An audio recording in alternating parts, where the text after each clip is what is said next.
Good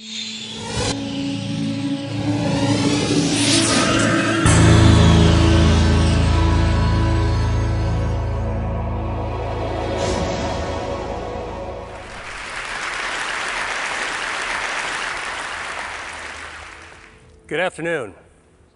There's a medical revolution happening all around us, and it's one that's going to help us conquer some of society's most dreaded conditions, including cancer. And the revolution is called angiogenesis, and it's based on the process that our bodies use to grow blood vessels. So why should we care about blood vessels? Well, the human body is literally packed with them, 60,000 miles worth in a typical adult. End to end, that would form a line that would circle the Earth twice. The smallest blood vessels are called capillaries. We've got 19 billion of them in our bodies. And these are the vessels of life. And as I'll show you, they can also be the vessels of death. Now, the remarkable thing about blood vessels is that they have this ability to adapt to whatever environment they're growing in. For example, in the liver, they form channels to detoxify the blood. In the lung, they line air sacs for gas exchange. In muscle, they corkscrew so that muscles can contract without cutting off circulation. And in nerves, they course along like power lines, keeping those nerves alive. And we get most of these blood vessels when we're actually still in the womb. And what that means is that as adults, blood vessels don't normally grow, except in a few special circumstances. In women, blood vessels grow every month to build the lining of the uterus. During pregnancy, they form the placenta, which connects mom and baby.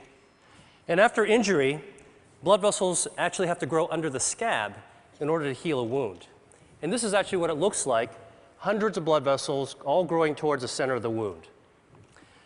So the body has the ability to regulate the amount of blood vessels that are present at any given time. And it does this through an elaborate and elegant system of checks and balances, stimulators and inhibitors of angiogenesis, such that when we need a brief burst of blood vessels, the body can do this by releasing stimulators, proteins called angiogenic factors, that act as natural fertilizer and stimulate new blood vessels to sprout. And when those excess vessels are no longer needed, the body prunes them back to baseline using naturally occurring inhibitors of angiogenesis. Now, there are other situations where we start beneath the baseline and we need to grow more blood vessels just to get back to normal levels, for example, after an injury. And the body can do that too, but only to that normal level, that set point.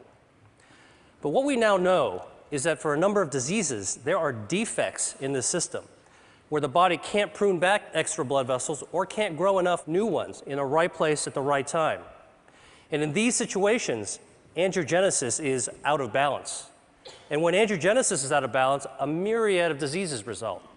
For example, insufficient angiogenesis, not enough blood vessels, leads to wounds that don't heal, heart attacks, legs without circulation, death from stroke, nerve damage. And on the other hand, excessive angiogenesis, too many blood vessels, drives disease. And we see this in cancer, blindness, arthritis, obesity, Alzheimer's disease. In total, there are more than 70 major diseases affecting more than 1 billion people worldwide that all look on the surface to be different from one another, but all actually share abnormal angiogenesis as their common denominator. And this realization is allowing us to reconceptualize the way that we actually approach these diseases by controlling angiogenesis. Now, I'm going to focus on cancer because angiogenesis is a hallmark of cancer, every type of cancer. So here we go. This is a tumor, dark, gray, ominous mass growing inside a brain. And under the microscope, you can see hundreds of these brown-staining blood vessels, capillaries, that are feeding cancer cells, bringing oxygen and nutrients. But cancers don't start out like this. And in fact, cancers don't start out with a blood supply. They start out as small, microscopic nests of cells that can only grow to 1/2 a cubic millimeter in size. That's the tip of a ballpoint pen. Then they can't get any larger because they don't have a blood supply, so they don't have enough oxygen or nutrients. And in fact, we're probably forming these microscopic cancers all the time in our body. Autopsy studies from people who died in car accidents have shown that about 40% of women between the ages of 40 and 50 actually have microscopic cancers in their breasts. About 50% of men in their 50s and 60s have microscopic prostate cancers. And virtually 100% of us, by the time we reach our 70s, will have microscopic cancers growing in our thyroid. Yet without a blood supply, most of these cancers will never become dangerous. Dr. Judah Folkman, who was my mentor and who was the pioneer of the angiogenesis field, once called this cancer without disease. So the body's ability to balance angiogenesis, when it's working properly, prevents blood vessels from feeding cancers. And this turns out to be one of our most important defense mechanisms against cancer. In fact, if you actually block angiogenesis and prevent blood vessels from ever reaching cancer cells, tumors simply can't grow up. But once angiogenesis occurs, cancers can grow exponentially. And this is actually how a cancer goes from being harmless to deadly. Cancer cells mutate, and they gain the ability to release lots of those angiogenic factors, natural fertilizer, that tip the balance in favor of blood vessels invading the cancer. And once those vessels invade the cancer, it can expand, it can invade local tissues, and the same vessels that are feeding tumors allow cancer cells to exit into the circulation as metastases. And unfortunately, this late stage of cancer is the one at which it's most likely to be diagnosed, when angiogenesis is already turned on and cancer cells are growing like wild. So, if angiogenesis is a tipping point between a harmless cancer and a harmful one, then one major part of the angiogenesis revolution is a new approach to treating cancer by cutting off the blood supply. We call this anti-angiogenic therapy, and it's completely different from chemotherapy because it selectively aims at the blood vessels that are feeding the cancers. And we can do this because tumor blood vessels are unlike normal healthy vessels we see in other places of the body. They're abnormal, they're very poorly constructed, and because of that, they're highly vulnerable to treatments that target them. And in fact, when we give cancer patients anti-angiogenic therapy, here, an experimental drug for a glioma, which is a type of a brain tumor, you can see that there are dramatic changes that occur when the tumor is being starved. Here's a woman with a breast cancer being treated with the anti-angiogenic drug called Avastin, which is FDA approved, and you can see that the halo of blood flow disappears after treatment. Now, I've just shown you two very different types of cancer that both responded to anti-angiogenic therapy. So a few years ago, I asked myself, can we take this one step further and treat other cancers, even in other species? So here is a 9-year-old boxer named Milo who had a very aggressive tumor called a malignant neurofibroma growing on his shoulder. It invaded to his lungs. His veterinarian only gave him 3 months to live. So we created a cocktail of anti-angiogenic drugs that could be mixed into his dog food, as well as an anti-angiogenic cream that could be applied on the surface of the tumor. And within a few weeks of treatment, we were able to slow down that cancer's growth such that we were ultimately able to extend Milo's survival to 6 times what the veterinarian had initially predicted, all with a very good quality of life. And we've subsequently treated more than 600 dogs. We have about a 60% response rate and improved survival for these pets that were about to be euthanized. So let me show you a couple of even more interesting examples. This is a 20-year-old dolphin living in Florida, and she had these lesions in her mouth that, over the course of 3 years, developed into invasive squamous cell cancers. So we created an anti-angiogenic paste. We had it painted on top of the cancer 3 times a week, and over the course of 7 months, the cancers completely disappeared, and the biopsies came back as normal.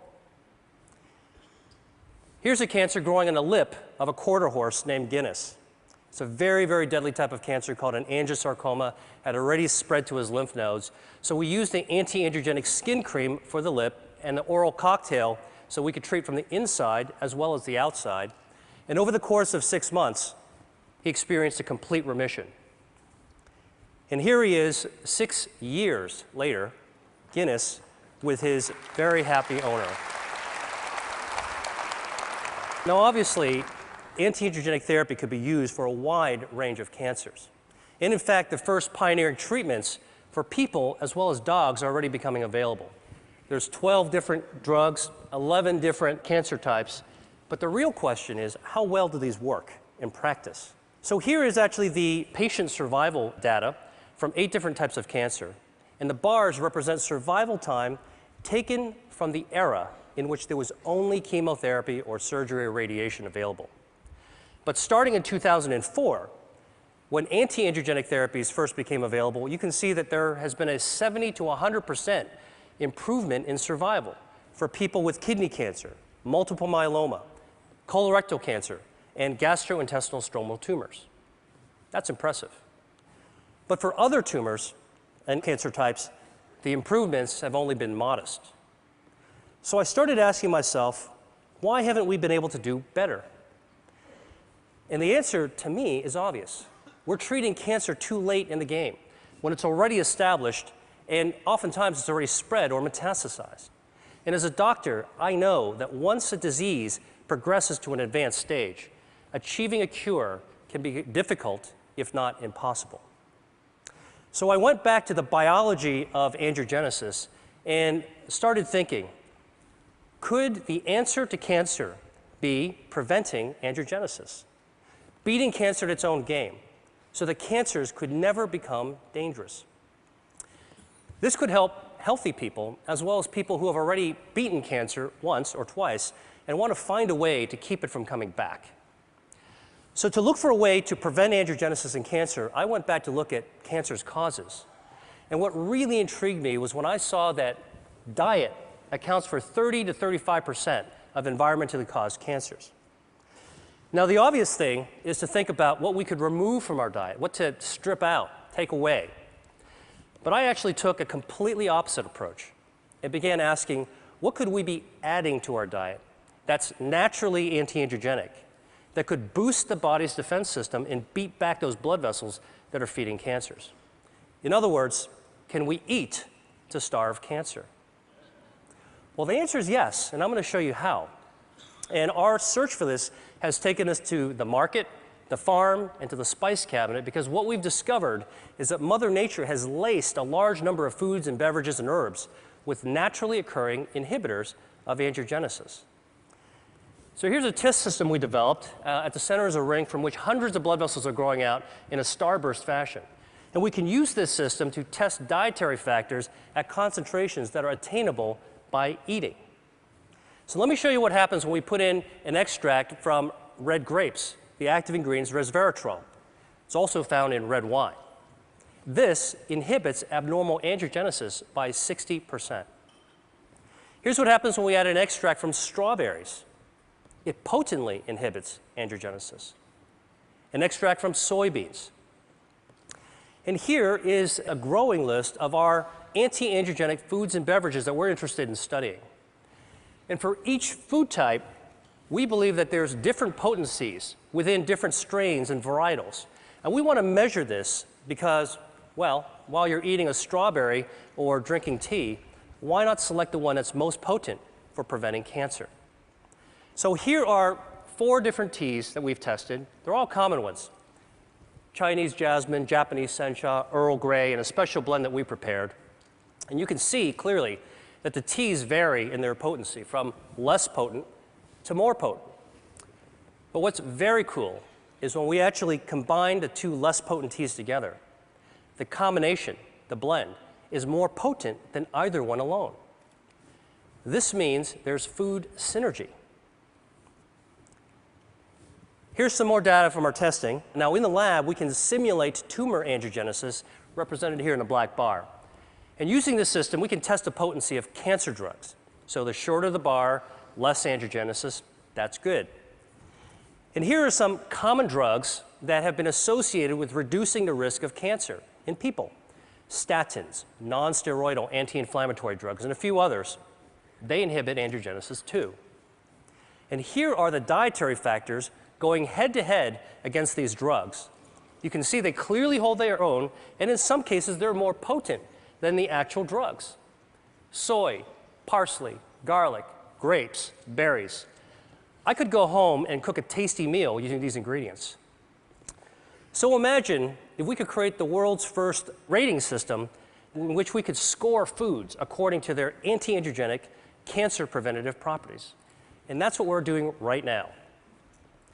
Now, I've shown you a bunch of lab data, and so the real question is, what is the evidence in people that eating certain foods can reduce angiogenesis in cancer.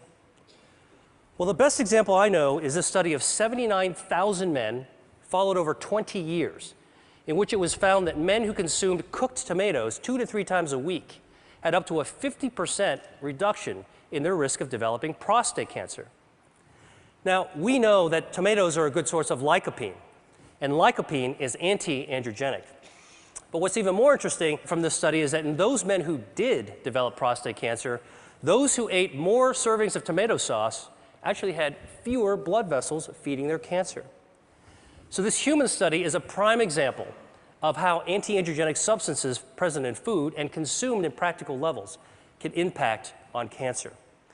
And we're now studying the role of a healthy diet with Dean Ornish at UCSF and Tufts University on the role of this healthy diet on markers of angiogenesis that we can find in the bloodstream. Now, obviously, what I've shared with you has some far-ranging implications even beyond cancer research, because if we're right, it could impact on consumer education, food services, public health, and even the insurance industry. And in fact, some insurance companies are already beginning to think along these lines. Check out this ad from Blue Cross Blue Shield of Minnesota. And for many people around the world, dietary cancer prevention may be the only practical solution, because not everybody can afford expensive end-stage cancer treatments, but everybody could benefit from a healthy diet based on local, sustainable, anti-angiogenic crops. Now, finally, I've talked to you about food, and I've talked to you about cancer, so there's just one more disease that I have to tell you about, and that's obesity. Because it turns out that adipose tissue, fat, is highly angiogenesis dependent.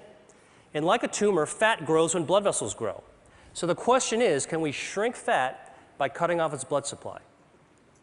So the top curve shows the body weight of a genetically obese mouse that eats nonstop until it turns fat like this furry tennis ball. And the bottom curve is the weight of a normal mouse. If you take the obese mouse and give it an angiogenesis inhibitor, it loses weight. Stop the treatment, gains the weight back. Restart the treatment, loses the weight again. Stop the treatment, gains the weight back. And in fact, you can cycle the weight up and down simply by inhibiting angiogenesis. So this approach that we're taking for cancer prevention may also have an application for obesity. The really, truly interesting thing about this is that we can't take these obese mice and make them lose more weight than what the normal mouse's weight is supposed to be. In other words, we can't create supermodel mice. And this speaks to the role of angiogenesis in regulating healthy set points. Albert Szent-Györgyi once said that discovery consists of seeing what everybody has seen and thinking what nobody has thought. I hope I've convinced you that for diseases like cancer, obesity, and other conditions, that there may be a great power in attacking their common denominator, angiogenesis. And that's what I think the world needs now. Thank you.